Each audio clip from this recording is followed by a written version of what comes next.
Can you hear me now? If you're not, you've got a problem.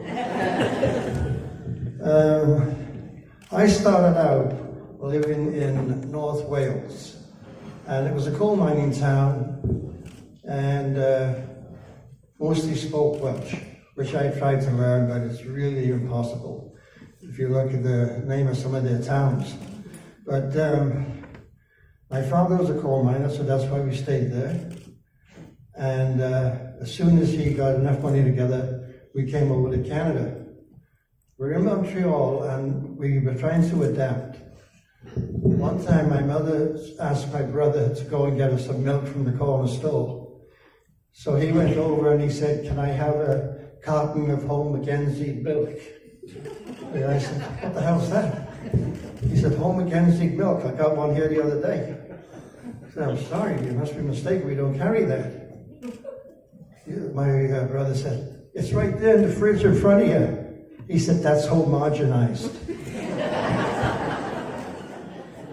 And then another thing happened over here. I went into Home Depot, and I went up to one of the clerks and said, "I need a top." She said, "What's a top?"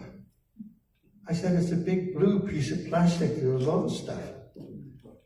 "I don't think we have anything like that here." I said, "Of course you have it here. I just want to know where it is." She said, "Well, I'll look it up." Then she walked down the aisle. I said, "Oh, it's here. You said top." I said, "I know I said top." She said, "Well, I didn't know what you were talking about." It was like I was speaking a different language. So one of the problems with moving around is adapting to the area. Now, we're living out here, and my daughter's out here, and I have a couple of granddaughters as well out here. So everything's getting together nicely, and I decided that it was time to deal with some of the problems I was having. Now, one of the problems was I was young enough to not understand, but one of the problems was sex in school. Now, I really wish they would teach sex in school, because I learned about sex on the street, and I had so many different versions of what women were for, I had no idea where to start or how you get around to doing it. I'd look at them and say, "My God, that's a good-looking woman. Big deal, what can you do with her?" Nothing. There must be some school or something to teach you how to handle these situations, but there wasn't. So I got a girlfriend. I was in Alberta now, in Calgary, and I got a girlfriend there, and we had a great time. She explained every part of her body to me, which was very, very helpful. So one day she comes up to me and says, "How would you like to go to Banff for a drive?" I said, "Sure, I don't mind." So we drive up to Banff, and she parks in front of a hotel that has a sign outside saying they were having an art exhibition. So we go in, and all I can see is all these plates on tables, very bumpy looking plates. And she said, "What do you think of them?" I said, "What the hell are they?" She said, "They're vaginas." I said, "You're kidding." She said, "No. They're going to be moving on to an exhibition in Edmonton soon."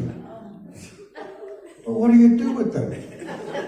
"Well, you can hang them on the wall, you can put in your showcase, or whatever you want." "And what if one of your friends comes in and recognizes hers there? What are you going to do about that?"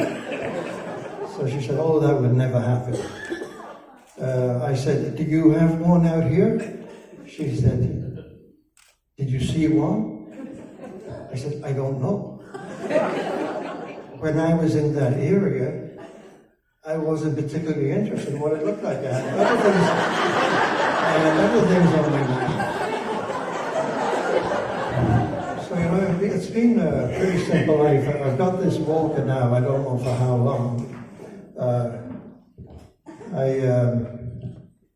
I got hit, rear-ended by some asshole out in Aldergrove, who said to my wife, pull around the corner so we don't hold up traffic. So she said, okay, pull around the corner. So he pulls around the corner and he's gone. He just took off. You know, and I have no way of knowing where he is or who he is. But if you happen to be in here tonight, I'd like to have a few words with you. So I didn't have a whole lot for routine tonight. I'll probably think of it all when I get home.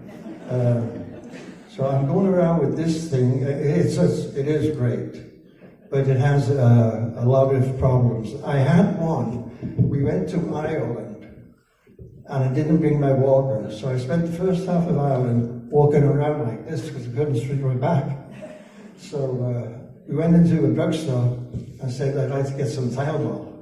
They said, we don't carry that anymore. We haven't carried it for years. I insisted, but they messed around with it. They've banned it in Ireland. So that's interesting. So I decided we've got to do something. I got to get one of those walkers. So we go into a store that had walkers in the windows. And the guy said, how about this one? I said, well, it looks nice. It's all chrome. And it's only 3 wheels. So it'll be easy for getting around corners. So that's what I thought. So I flew over the handlebars of that thing at least 4 times. And if you've ever been to Ireland, you would see that the pathways to all the historic places is gravel. So I would go over a bush and move the gravel around with my face. And then I would go home and Kathleen would spend an hour or so picking all the gravel out of my face. So I thought I would keep this old trusty one and be able to get around a bit more. So it's looking good. You have to accept what you're given and hope that somebody else is going to give you some more. But it's just like a wish list, you know. What was the other thing? I used to write little songs when I was in Montreal, and I was in a very bitter place in my life. So I used to write like exposés on the Easter Bunny and send them into the newspaper, but they never published them. Then I did the same thing with Santa Claus. I'm like, who's this weird guy coming into your house and hanging his coat up in the back of your door? What's going on there, you know? So I gave it up after no success in getting that published or becoming famous for it. And I just went back to doing my regular job.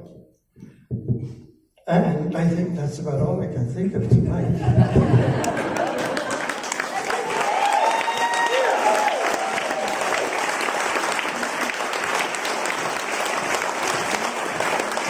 Thank you for stopping by.